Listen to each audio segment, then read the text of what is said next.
Lovie Smith is back in the news. Nothing bad. And really, it's because of Brian Urlacher in an appearance with Bussin' with the Boys, which I believe is a Tennessee Titans podcast with Will Compton and Taylor Lewan. But Brian Urlacher made an appearance where he called former GM Phil Emery a weirdo who didn't like winning and fired Lovie Smith. Of course, Lovie was famously fired after going 10-6. And after that, a series of disastrous hires occurred, including Mark Trestman, John Fox, and of course, Matt Nagy. We don't need to go into that. But you know what? They hired Matt Eberflus this offseason, a coach who has drawn a lot of comparisons to Lovie Smith. Eberflus has that ball-hawking defense. Last year, the Indianapolis Colts were second in the NFL with 33 takeaways, second only to the Dallas Cowboys, who had 34. Eberflus, like Lovie Smith, loves the acronyms, a lot of LOS, a lot of hits, all that good stuff. So right now, if you want to take an opportunity to join the show, hit us up in the comments, or you can tweet me at Adam Rank and answer this question. Did the Bears make a mistake years ago firing Lovie Smith? The answer seems pretty obvious, but you go ahead and do that, because right now I am going to ask Sammy to start the show. Turn up your volume. Because you're about to listen to The Sick Podcast with Adam Rank. Trying to cut it back. Justin Fields making magic happen. There goes Fields. Touchdown. The sickest Chicago Bears and fantasy football podcast. Sports entertainment like no other. It's gonna be sick. Welcome to the Sick Podcast. It is me, Adam Rank. We have got a great show lined up for you today. We have one of our favorite guests of all time who's going to be joining us here in a matter of moments. But as a matter of fact, you guys, quick on the draw. We've already received a tweet. This is amazing. And I know this won't make great radio, but Sammy, can we pull up this tweet real quick? It's from Lori Pants at Beatdown Savage. Okay. In any event, she reaches out to a lot of us, including our friends at the Tape Never Lies Network, Berlissimo, Shane Marsaw. She responds that Brian Urlacher was right. Emery was a clown who not only fired Lovie Smith, passed over Bruce Arians, and hired Mark Trestman. He crippled the franchise. There it is. Thank you, Lori, for reaching out to us. We'll talk about that a little bit more because, as a lot of you know, we made our debut, whatever. We are so happy to be on AM 1530 WCKG in Chicago. It is a great honor. And that's right. Every Friday, 2 p.m. Central, the Sick Podcast is on AM 1530 in Chicago, part of a cover two of Bears greatness, because right after us, the No Name Podcast with our guys, Olin and Jason, they're going to be coming up right after us. So this is a great 2 hours of Bears talk. And we are very proud to be a part of that. Listen, Olin and Jason, great pod. If you haven't subscribed to that podcast as well, please do. Because, of course, you can find us wherever you download podcasts. We're on YouTube. Also, make sure you're downloading the No Name podcast. They do a great job, and we are so happy to be a part of this Bears family. And speaking of family, I wanted to make sure that we got this guest on because he is a man who needs no introduction, but I'm going to do it anyways. He comes from a football family that is legendary in the Connecticut area. Lehman Hall Football Rules. He is the co-host and co-creator of the Tape Never Lies Network. Every week he is out there spilling his guts, putting his heart on the line for you to talk about this great Bears franchise. And I think the most important thing of all is that he's my brother. And last night, or Wednesday night, excuse me, I'm losing track of time here, but on Wednesday night, he made his return back to the Tape Never Lies Network. It was so good to see him. So please welcome to the show, the Double D, Little R, Capital P, Draft Dr. Phil. What is up? Listen, first of all, I love you. I'm happy to see you. I'm glad you're doing well. How are you doing? I'm doing good. I'm stoked to be on here. You got me fired up. Coming live in Chicago on the AM airways. Look at that. So we got to terrestrial radio. We got to keep it clean, though. This is one of the things. Sammy, first of all, we always try to be respectful of Sammy. We don't want to hurt his delicate ears. This is Disney Plus, baby. But yeah, we got to keep it clean. It's not easy for us. We get a little passionate. We're like, two old friends. We sit there and sometimes our anger gets the best of us, but we're passionate. We're passionate people. And I don't think that there's anything wrong with that. So I'm happy to have you on. I do want to go back. We saw the tweet. We heard Brian Urlacher's comments. I know it's a lot of water under the bridge, but we have some time. It's in the news right now. What were your thoughts when Lovie Smith was fired a number of years ago? Was it it still to this day doesn't make sense to me? And I think that Brian Urlacher is spot on. How do you feel? I think Urlacher's spot on with Phil Emery, but I'm going to be honest, and it's probably not the popular opinion, but it's fair. I just remember that I felt like it was time. There was too many swings at the plate in regards to offense and what it is that the Chicago Bears lack there. It was like you had this Lamborghini on defense, but you had these tires that were made for a Volkswagen on offense. And that's really where his, he started with Terry Shea and Jonathan Quinn, bringing them in. If you look back historically, even with Mike Martz, everybody forgets under Lovie, the head coach, you have a responsibility like a parent. You traded away Greg Olson to me. Yeah. You traded away, and nobody talks about this enough.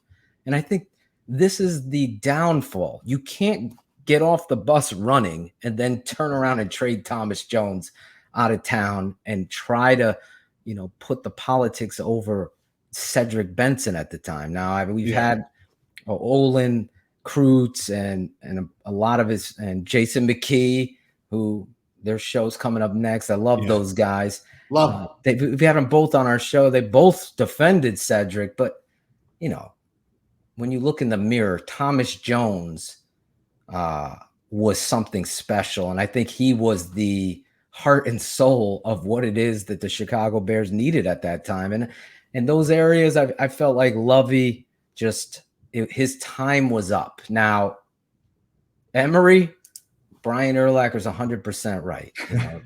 You're at the table, sitting down, and the only thing I can come away with in this, Adam, is that Phil was intimidated, or Ted Phillips and Phil Emery were intimidated by Bruce Arians' big personality. 100%. And because Mike Ditka had that personality, that I felt like these pencil pushers over there at Hallis Hall are so afraid of what it's going to take to win.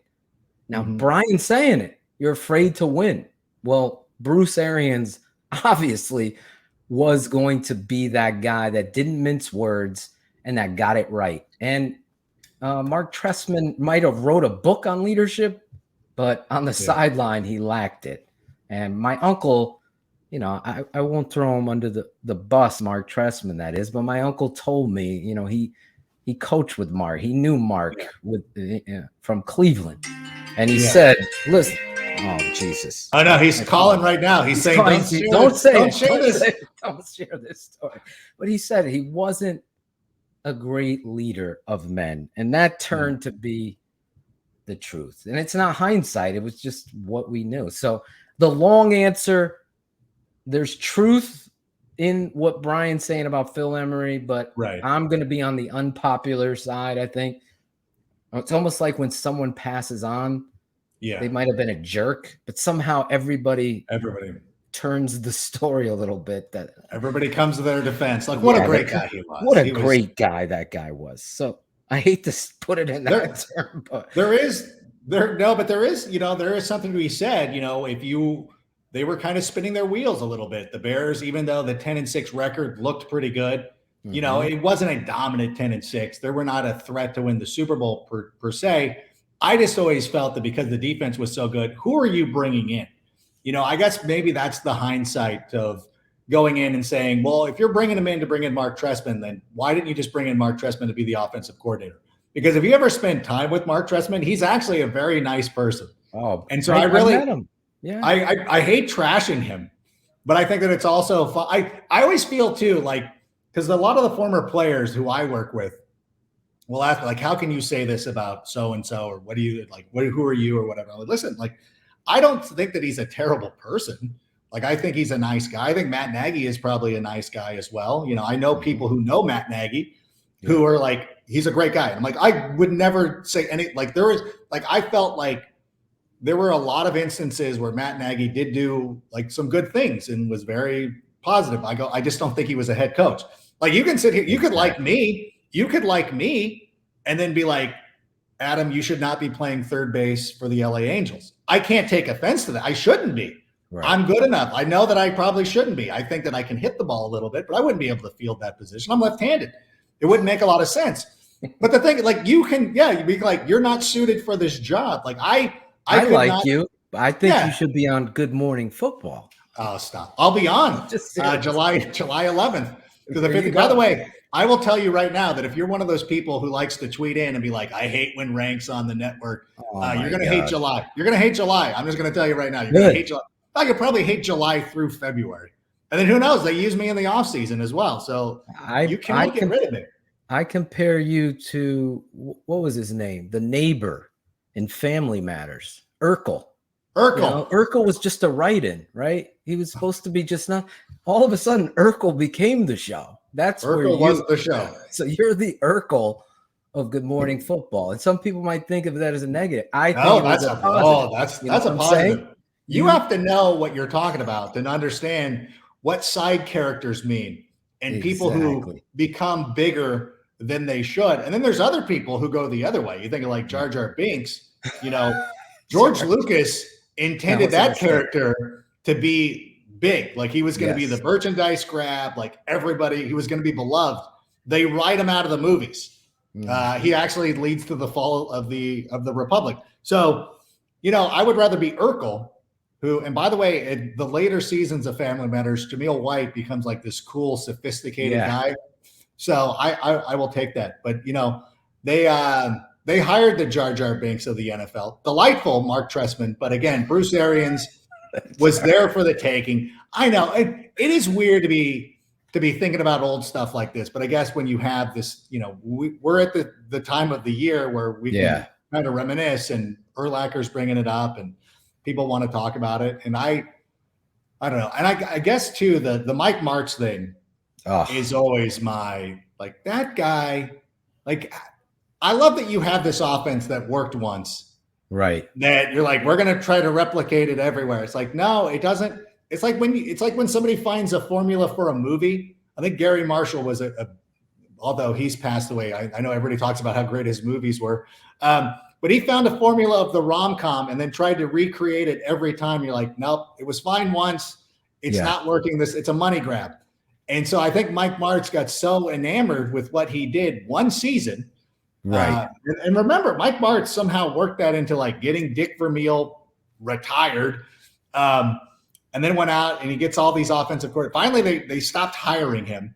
And if it was not for his old friend Lovie Smith trading away Greg, like that I would have fired him on the spot for even suggesting the trade Greg Olson. I think that was huge mistake in Chicago. I mean, two of those names right there, Thomas Jones and Greg Olson, when you look, because there was a moment in time, and we always talk about the Chargers game with Jay Cutler broke his thumb, that you really felt like offensively the Bears had both the defense and the offense put together. Now, in 1995, Eric Kramer was playing so lights out with Curtis Conway and Jeff Graham. And you just felt that, but the defense was not there for it. So the Bears have never put it together. And it all starts right where we're talking Lovie Smith, Dick Geron, Mark Trestman, Matt Nagy, all of these guys. Now, Lovie, to his credit, had a foundation of what he believed in. And that I respect, and I respect all his former players speaking up for him. And to bring it full circle, for the first time in a long time, I'm seeing a head coach not just use these acronyms, but believe in the importance of being maniacal in the effort, in the understanding that fundamentals win football games. Everybody's talented in the NFL. We all know that. We throw around these terms, right, Adam? And you have been tremendous at and such a vulnerable guy when it comes to, listen, I'm fantasy, and this is what I say in fantasy. But when you pull back, all these guys are great. We throw around, this guy stinks. This guy stinks. At the end of the day, it's up to the coach to put these guys in a position where they are going to shine the brightest. And we haven't had those leaders of men like that. Matt Nagy, I saw right away, was a shoe salesman. And he just couldn't understand that it was players that were important, not plays. Plays don't win games. Players do. And it's up for you as a head coach to get it out of it. If they hate you, I mean, I always use Bill Parcells, not even Belichick. Those players hated him, and ultimately turned around to love him because he gave them the hardest journey to become the best of who they could be. And that's what the Chicago Bears have lacked since Mike Ditka. You can hate Mike Ditka all you want, and the whole fiasco with Walter Payton not scoring, I get it. But Mike Ditka was the front and center of your franchise, and he wasn't going to tolerate loafing or any BS on the football field. And that's where the Chicago Bears I mean, Adam, when me and you were young, it was a winning season. A bad season, we still won the North. We still won the black and blue division, right? So we haven't been there consistently winning ever. So I have a lot of high hopes because Poles and Eberflus have been saying, for me as a football coach and a football coaching family, he's saying all the things I've never heard the coaches say for the Chicago Bears. And that means they've actually pushed, I call him Millhouse, Ted Phillips. Oh my gosh. The background. Come on. George is just a fan. He admits it. He's good. That's where you got to be. I love that. I know your place. What does The Rock say? Know your role. Shut your mouth. I'm not going to say that to George. George is one of my bosses. I cannot say that to George. I will say it for you. George is a great dude. I think his heart is in it. I love the McCaskey family. I think his heart is in a good place. I think Ted Phillips is that Millhouse. It's the perfect character. He's always doing something negative, and hopefully this is going to change. But they did do, I mean, he has taken a step back. I mean, I think that is one of the things that they talked about. And, whether we remember Ryan Pace in positive or negative lights down the road, I really do. And I've said this on your show, the Tape Never Lies Network, and I've said it here on the Sick Podcast, which, by the way, you can listen to on AM 1530 WCKG Chicago. If you're doing it right now in your car, cool. Also, I want to let anybody know who's in their car right now. You got to bounce. You're going to go run to a soccer game or whatever it is. You can also download this podcast. We come at you twice a week. But I know that I've said on the show, I go, the one thing about Ryan Pace that I know that in the short term right now, we still will make our jokes. And we'll talk about some of the missed picks and talking about drafting Mitch Trubisky. But I do believe that he set a lot of things in motion that are going to end up being positive for this team. Number one, I think it's not reporting to Ted Phillips, which I like Ted. He's the business side of the guy. Go build the stadium in Arlington Park or Arlington Heights. That's fine.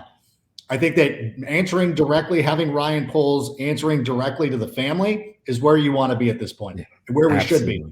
They brought in an assistant GM, which I think Ryan Pace would have liked, didn't get, but I think that they learned from it. And I think that that's the one thing that I do appreciate about the McCaskies over the last couple of years is it feels like they're learning. Like, oh, we probably do need a bigger stadium.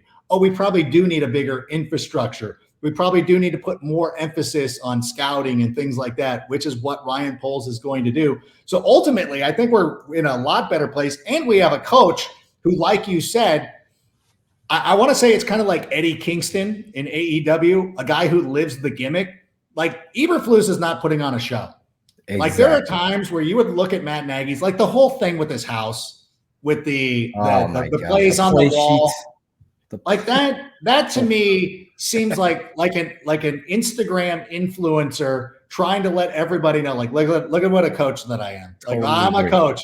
Where Matt Eberflus goes out there, lives the gimmick, gets the team in trouble because they're practicing too hard.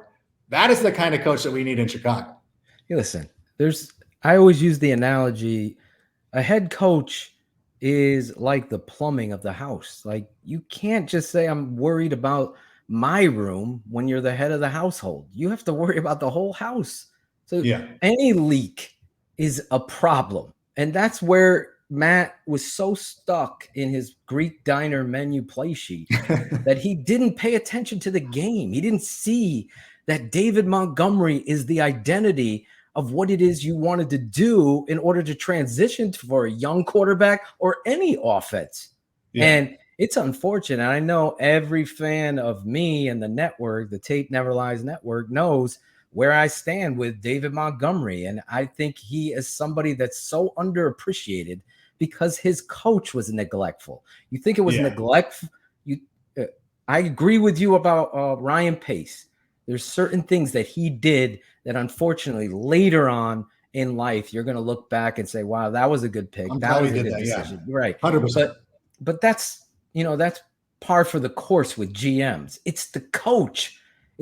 I always said this, and I'll say it again on your show if I hadn't said it before. The head coach, unfortunately, in football is the most important thing. It's the most important free agent because that is going to set the precipice of what it is you're going to do. Your culture, the punishment, the expectations, as well as the decisions in critical situations. There's no recognition for Matt Nagy's downfalls better than the play before Parkey goes and kicks the field goal. You could have ran another play and got a first down and maybe gotten closer. We don't talk about these things, but a Bill Belichick does that, and all of a sudden you're going on to the Super Bowl. These things that are in the minutia of the game, that was totally, again, unfortunately, it affects you, Ryan Pace, for deciding Matt Nagy was the leader of the ship.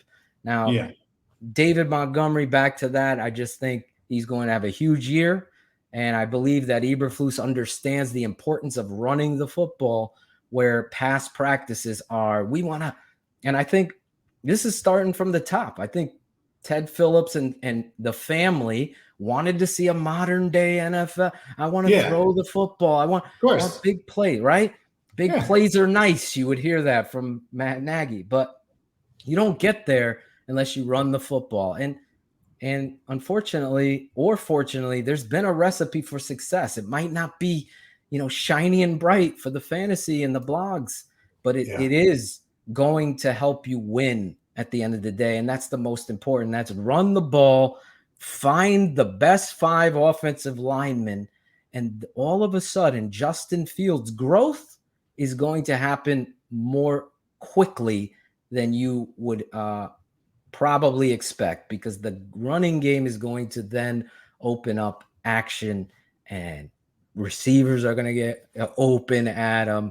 In a game of inches, seconds create those inches, right? So if you're afraid, wait, I got to step in the wrong direction because David Montgomery's killing us. Right. Now all of a sudden, Darnell Mooney and Pringle and your boy Velus Jones, all of a sudden, gone. Now all of a sudden, that separation is Kansas City-like. That's 8-yard separation.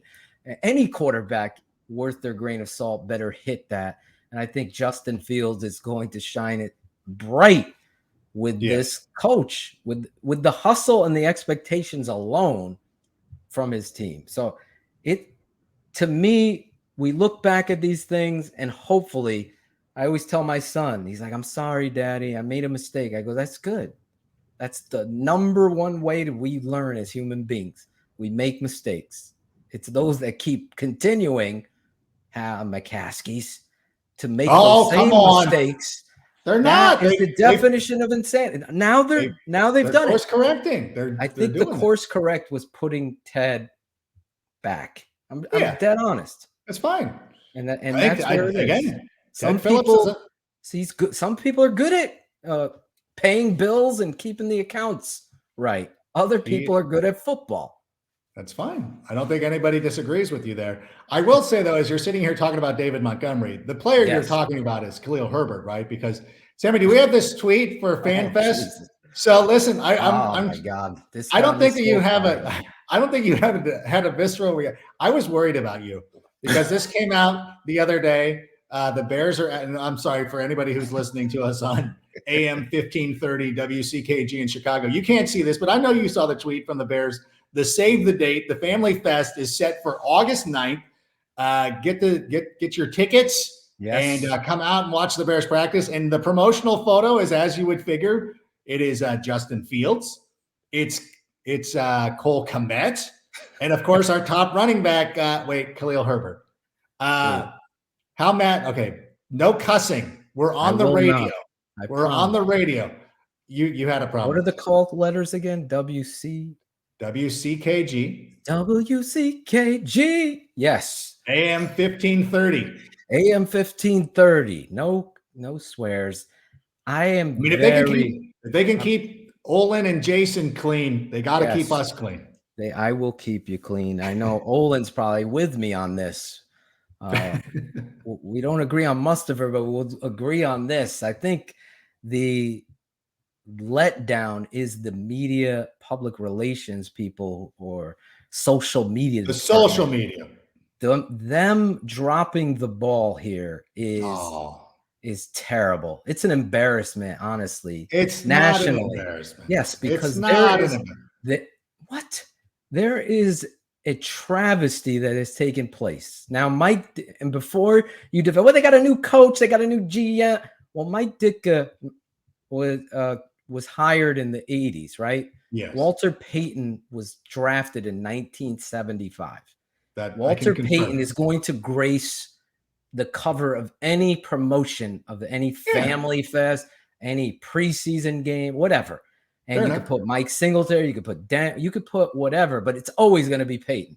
Yes. And that letdown for us East Coasters, seeing David Montgomery not there, is a travesty of epic proportions, because he's been neglected by the head coach. He's been neglected by the offensive line, and he's still so productive. He's still so dynamic. His effort every Sunday is on tape.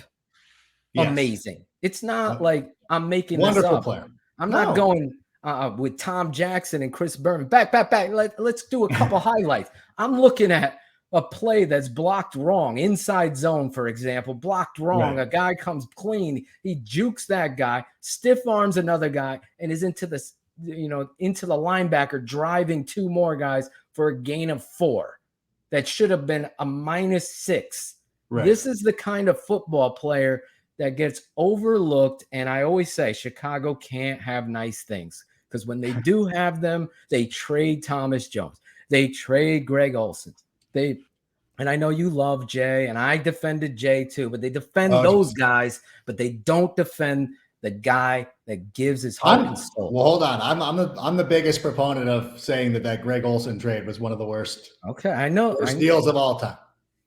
I'm with you. And David Montgomery, I know for some people it's minute. It's a message. It's the wrong one. What has Khalil Herbert done? A couple good games here and there. I mean, what David Montgomery has done in the face of a coach that was just coaching negligence. It was malpractice. Yes. And for what he's been able to do, forget all these stat scouts. Just watch the tape. As I say, the tape never lies, Sammy. The reality is David Montgomery will, and put this in your bank, if barring injury, he is going to shut up so many of these stat boys. These blog boys. Wait a minute. Am I one of these guys? No. I think you've defended David Montgomery to the nines. Khalil is a great number 2 back. Yeah, 100%. Right? I want to say a couple of things. I do want to talk a little bit more about David Montgomery, because it's worth talking about. Because it's not just. I will say this. Yes. It's the social media team. These are typically kids that are underpaid, underappreciated. They could commiserate with David Montgomery. The social media teams around the NFL do not make a lot of money. They're out there working their butts off. It might have been an oversight from something. I don't think that this was like Eberflus being like, you make sure Khalil, like he has no allegiance to either one of these guys at this person. Eberflus, listen, again, a 50-year-old man who's all about ball, probably doesn't own a Twitter account. I'm sure of it. Maybe his kids possibly do or whatever. Yeah. He does not run a Twitter account. He doesn't care. He doesn't know about it. None of this stuff matters. I will tell you this. And I wanted to say this because I was listening to your show the other night and I set you up a little bit because I wanted to just defend them. By the way, Sammy, pull up what they did today for me. Let's show that one. Look at how they made good. They put my locker right next to Justin Fields. Again, for those of you who are listening to us, who's next to you there? David Montgomery. There you go. Because I've moved Kari Blasingame aside. I'm going to be the new fullback as I'm wearing number 45. Actually, I could be the edge guy. I'm going to replace Bobby Quinn if he's unable to go. If we trade him, I'll come in. I'll play opposite. Listen, no, I don't want to. Listen, I don't want to get into that, and I don't even care that he missed camp. And we could talk. We'll talk. We got plenty of time. But look, they did a nice thing for your boy here. They're a delightful. They're doing one for me. Can you believe it? I love them. So if the Bears social media team is listening to us, if Alex is listening by any chance, listen, we love you guys. We're not going to hold this against you. It's going to be something that we look at and we'll laugh about. Can they write a formal apology? No. Here's the thing, Bill. I work social media at Jace. These kids are great. Okay. Sometimes they just, the stakes are made and they're so earnest and they're trying so hard. So I feel like let's be cool. And by the way, they do not control who shows up to training camp or not. So do not hit our social media. I know it's not you. But people who listen. That to me, I don't think is – I'll tell them, Alex, that was a terrible decision, and you need to apologize for it. Listen, hopefully he doesn't need to apologize. He doesn't – I know that there's – David himself. There's been another series. I'm tired of David getting Goliath. What if it gives him the chip on the shoulder? What if that drives – He's coming in with a chip. But, yeah, I think he saw that. Actually, I know. What's worse though? Yes. Okay, our hardworking social media department, who by the way does an excellent job. We love them. The Sick Podcast, the Sick Podcast, and the Tape Never Lied Network. Listen. We're family. This is the thing. Yes. Like your son. Like when your son came to you and said, "Dad, I made a mistake." This is the social media department's learning moment. We have an amazing social media department. They do great things, and I know. They got some heat for something else. Sick or the Bears? I just want clarity for the radio. Okay, first of all, we love the Sick Podcast. We love the Tape Never Lies Network. The Sick Podcast supports the Chicago Bears social media team. There you go. Don't harangue them. I hold them accountable. That's fair. I will support them when they fix this issue, and I think they will because they will. David Montgomery is going to have something to say. Well, what about his feet? But who was it? Was it Pro Football Focus or was it some rando like fantasy guy who had David Montgomery like 25th, 29th? Like it was insanity. Like we're talking about a guy who could legitimately be considered a top 10 running back. He is coming from an organization, or Matt Eberflus is coming from an organization where Jonathan Taylor was the leading rusher. Here's the thing. Jonathan Taylor had more yards after contact than any other running back had rushing yards in total. So Nick Chubb was second with, I think, 1,200 rushing yards. Jonathan Taylor had more after contact. And they're bringing that attitude to Chicago. Mm-hmm. I believe that a lot of people, and this is your little fantasy note of the week, you are going to rue the day if you pass up on David Montgomery this season. Because I honestly believe that where would you rank him? Like, I know we're Bears homers and everything like that. But I think I think he's a top 10 guy at least. At least.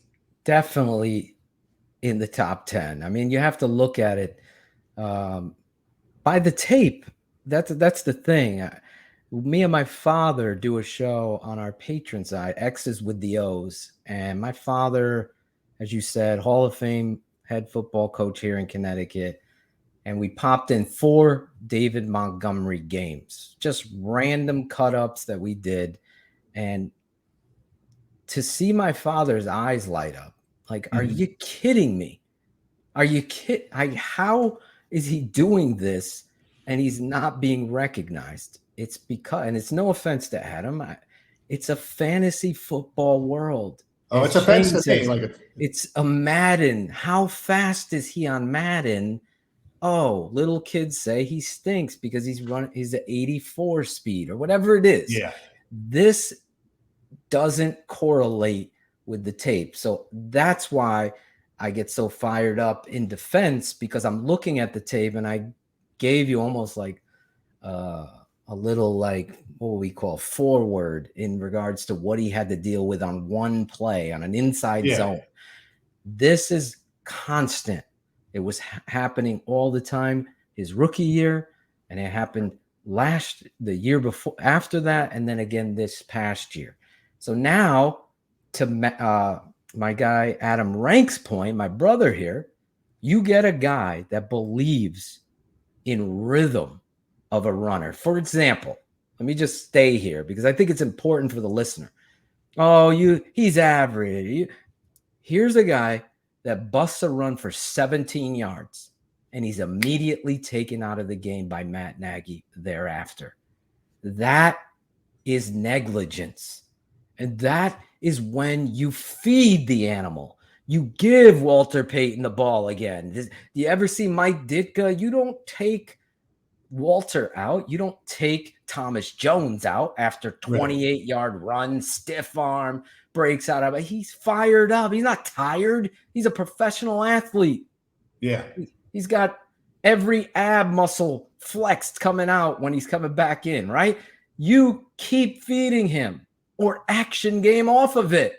You take him out, and this happened over and over and over again. Think about all those yards that these people rank players, no pun intended, on those yards. And let's go with a coach that's going to feed the animal. Then talk to me.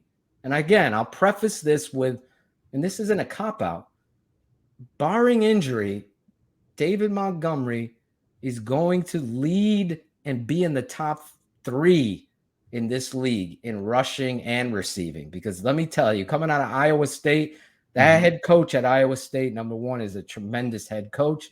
But he even said it himself, and I watched it on the tape when he was coming out. We talked about it draft day, me and you. Oh, yeah. He was my number 1 back over the kid that went to the Raiders from Bama. Josh Jacobs, Jacobs. This kid can run routes like a receiver.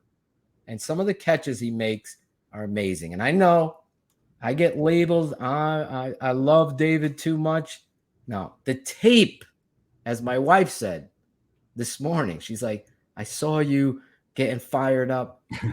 And I go, yeah, I love David. And she's like, yeah, because of what he does on the I go, how does my wife get it? But some of these fanboys don't. Like, I'm not that guy. If a guy stinks for the Bears, you're going to hear about it from me. We don't ever prescribe to meatballism. We never do. We're not yet. We're anti-meatball. Yes. On this show, the Sick Podcast is anti-meatball.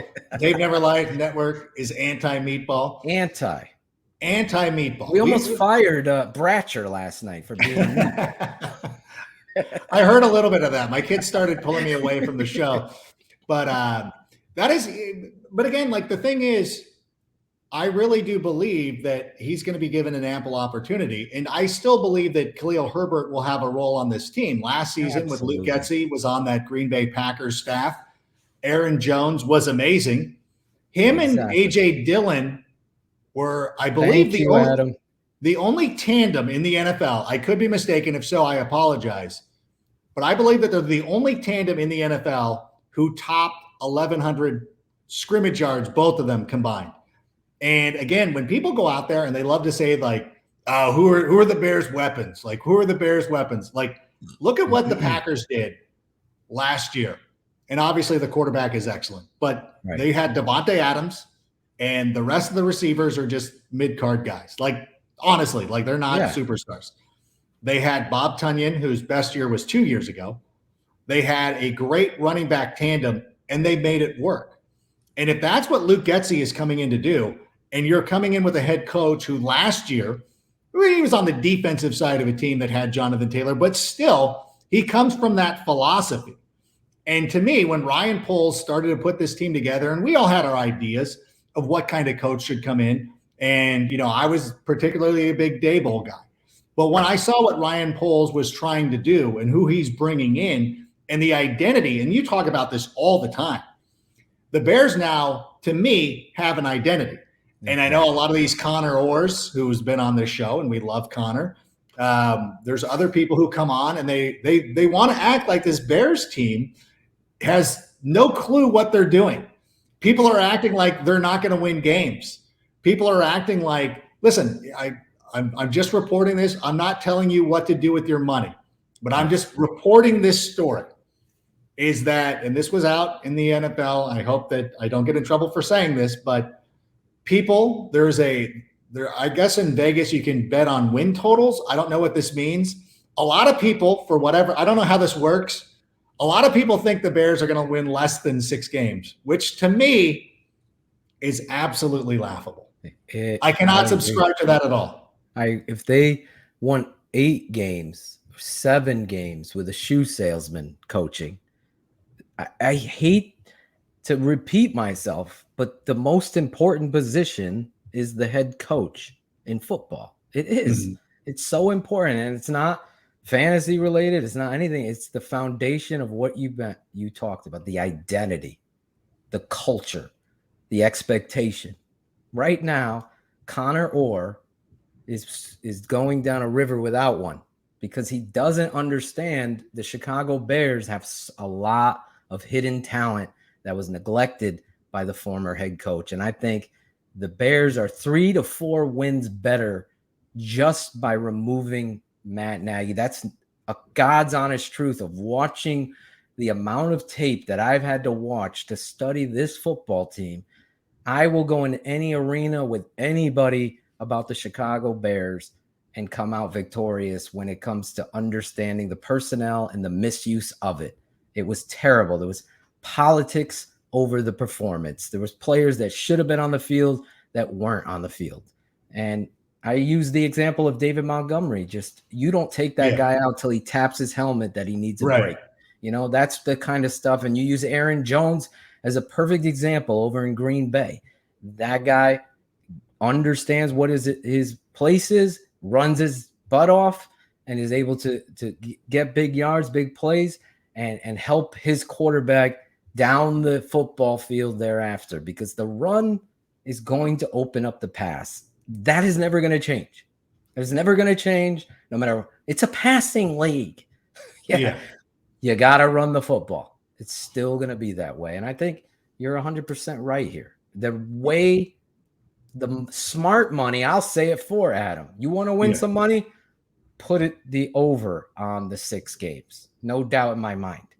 I officially don't know what any of that means. But I'll say, and the funny thing is, when you think about the NFL, it's a passing league and everything like that. Aaron Rodgers attempted fewer passes than the Bears quarterbacks combined last year because they ran the football so effectively. Like, you don't want your quarterback to be in a position where he has to throw for 5,000 yards. Matt Ryan, until last season, Matt Ryan had gone 10 consecutive years throwing for at least 4,000 yards. Last year, that record or that streak was snapped. The Falcons did not win a Super Bowl. Obviously, they blew one famously, but that is not a recipe for winning football games. It's a recipe for winning your fantasy football championship. And when we're looking at, players, we're looking at systems, we're like, hey, we want teams with bad defense that are going to be behind in a lot of games and doing all that stuff because they're going to have to throw the football. That is a detriment. Like, that is the thing. And Aaron Rodgers somehow gets away with it because he's a good quarterback, obviously. Yes. You want to be in that situation where you run the ball so much that it annoys the fantasy enthusiast. Like, I was on with Scott Pioli, my friend Scott Pioli, one of the smartest guys I know. Anytime Scott Pioli anytime he agrees with me, I always feel like, yeah, like Scott Pioli likes what I'm saying. It's like, Rank, you make a great point. You're like, hell yeah. I want to hug him through the screen. But we were talking about this, and as much as the New England Patriots have won over the years, outside of that 2007 season, there was almost bland fantasy football wise because they ran the football so effectively. Even Sean McVay, the two coaches who run the ball most, especially inside the 5-yard line, are Bill Belichick and Sean McVay. This is what to be in the Super Bowl. Oh, every year those guys are in the Super Bowl, it seems like. So I think, and even last year with Joe Burrow playing so well, that probably doesn't happen unless Joe Mixon has his career year. Austin, I don't know. I guess that people are they're fascinated with shiny things. And I get caught up in it too. And I made the mistake earlier before the draft season of being like, I want to go all offense. And that turned out to be a mistake. I'm glad we didn't. I'm glad they don't listen to me. I'm glad Ryan Poles is doing his own thing. And he goes that the fantasy guy from the NFL Network, like, he's cool. I like him. I like that he likes the Bears. Don't always need to listen to him. But I think that they're building the correct way. And I think that with that secondary coming along the way that it's going to, I don't know. I think it's ridiculous to think that this team's going to lose less or win less than 6 games. I totally agree with you. And then, to my partner's credit, Shane Marshaw, you said it right. Look at that earlier. I don't think that I'm saying it right. You did say you were nervously saying it right. I was saying it how he likes it to be said, but I still think it's wrong. You need it to be Marshaw. You need it to be Shaw. Marshaw.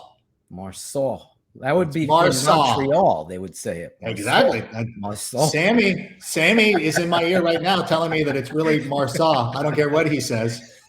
Somewhere along the bloodline, somebody messed up that name. We're like, no, we're Marshaw.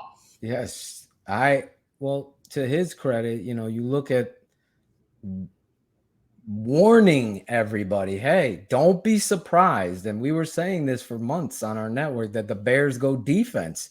Yeah. And my father, to his credit, said, listen, you look at the Chicago Bears, and I won't use the term that he used, but he said, you look at the secondary and they're not very tough. Yeah. When it coming from, watching them, you have this one game against the Minnesota Vikings where all of the starters are out. And it just so happened to be the most physical, the most hustle, the best performance by the defense last season with all these young bucks out there playing. Why? For their jobs. The culture lacked, the talent and the toughness lacked, even with Eddie Jackson getting paid, and he did not play up to what he's getting paid. A top 2 safety in the league playing like he's a practice squad player. He had to look in the mirror. So far, he's owned it. And hopefully, I was worried about him buying into what Eberflus is preaching and the philosophy, but so far, he's done that. When the pads come on, we're going to see, because he lacked the toughness. Now, to your point, you got my guy Brisker, man. This kid is, I say it's Brian Urlacher and Mike Brown had a child. That's Brisker. That's what you're going to get in the secondary. And him, and a lot of people hated me way back, Adam, when I said, listen, you don't want to let Adrian Amos walk. He is cement for the house.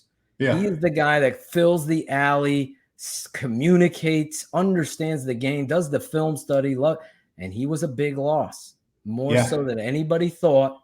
They gave, because he didn't have interceptions, Adam. Tackling is most important at the end of the day. Don't let Eddie fool you. But anyway, now to your point, Kyler Gordon, he comes in here. Football player. The ballerina stuff and the laughter that the Vikings fans and Packer fans are saying or whatever. Walter Payton did ballet. Lynn Swann did ballet. So did Herschel Walker. We don't need that last one. Maybe some of the other shows on this station will like that, but not this one. But anyways. So anyway, Kyler Gordon is going to be a real surprise for people. Those 2 players are 2 starters that you're able to get in the second round. You didn't have a first round pick because you traded away from Justin Fields. That's fine. And that's where you're getting 2 starters. Sign me up. And Oh your my boy gosh. Velus Jones comes in there. Listen, I would be lying to you if I wanted Velus Jones. I really wanted Alec Pierce. That's the guy that I really wanted. We were on the air when Velus Yes, Jones me and you. was drafted. Yes. And you can go back and check the receipts, because I know that we all had like kind of a stoic reaction. But Yes. thankfully, I had a conversation with somebody on Twitter about Velus, because somebody randomly, like before the draft, it was so amazing. Somebody randomly asked me, and I obviously remembered him from USC, and he had a big play against UCLA. He did some nice things, but remember the Clay Helton era of the USC Trojans, one of the worst since Mike Smith. So you can throw all that stuff out. And then and listen, this is one of the things that I think that you and I always will put out there to people. Like, if we don't know, we will tell you. Exactly. Okay. We had familiarity with Velus Jones because we like football. I didn't really keep track of him after he went to Tennessee. Living on the West Coast, I don't watch a lot of Tennessee games. I have small children. I can't sit here and watch college football religiously like I used to 5-7 years ago. When I went back and watched Velus Jones, then you're like, oh, I get it. I get it now. Like, yeah, this guy, perfect. Like, and I think it's one of the things, and I think that's one of the things that will be possible. Like, one of the things that people will recognize as we get closer and we start going through training camp, like, oh, wow, this guy can play. Well, I think you made the great point that day as we covered the draft on the network, the Tape Never Lies Network. If you're not subscribed, head over to YouTube, check it out. You made the great point about maturity. And there's something to be said when you're building a new culture to sit down, and back to my original point, I don't get the opportunity, nor does Adam, even though you've met Velus now, but pre-draft, we don't get the opportunity like a GM to know the man, know the person, know what makes them work, what makes them tick. And there's certain ways that you could find out if somebody truly loves the game of football. When I watch Velus's tape, there's no doubting that 4.31 speed translates into football speed too. There's some guys that do not have that. Velus has. He's fast in the pads. Oh yeah, he's fast in the pads, but he's also tough. This is a physical, tough guy that's not afraid of contact.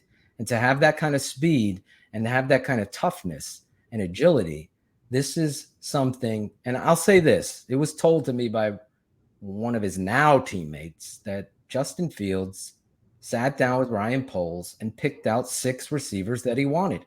With Ryan Poles, Velus Jones was one of those receivers.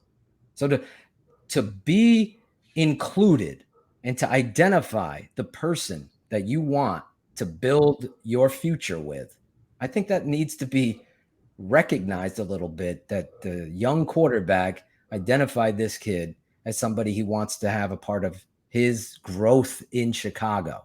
And we know, as I said, Chicago can't have nice things. We haven't had a quarterback drafted this high since Mitch Trubisky. So don't bring up old stuff like that. That is, we're only talking about the positive.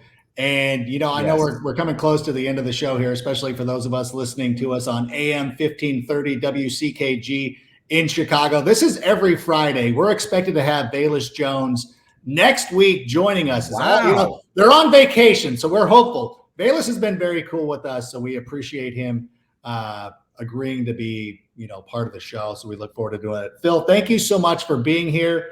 Absolutely. Be sure to like and subscribe the Tape Never Lies Network. Give us a listen. We'll be back Tuesday night with Take It to the Rank. I think Carmen Vitale will be joining us again. So until that time, Sammy, why don't you go ahead and play us out? And that's a wrap. Hope you don't miss us too much until next time. Follow the Sick Podcast with Adam Rank on YouTube, Instagram, Facebook, Google Play, and Apple Podcasts.